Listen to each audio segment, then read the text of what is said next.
बेटा बहू अपने बेडरूम में बातें कर रहे थे। द्वार खुला होने के कारण उनकी आवाज बाहर कमरे में बैठी माँ को भी सुनाई दे रही थी। बेटा बोला, अपनी जॉब के कारण हम माँ का ध्यान नहीं रख पाएंगे। उनकी देखभाल कौन करेगा? क्यों ना हो उन्हें वृद्ध आश्रम में छोड़ आते हैं।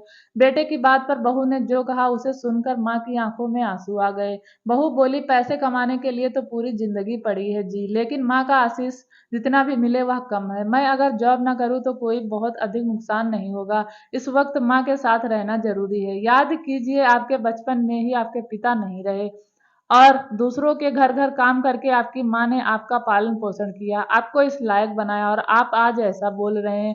अब हमेशा पास रहेंगी अंत तक। बहू की बातें सुनकर माँ रोने लगी और रोती हुई ही पूजा घर में पहुंचती, ईश्वर के सामने खड़े होकर कहती, भगवान आपने मुझे बेटी नहीं दी, इस वजह से कितनी ही बार मैं आपको भला बुरा कहती रहती हूँ, लेकिन ऐसी भाग्य लक्ष्मी देने के लिए आपका आभार मैं किस तरह करूं। ऐसी बहू पाकर मेरा तो जीवन सफल हो गया।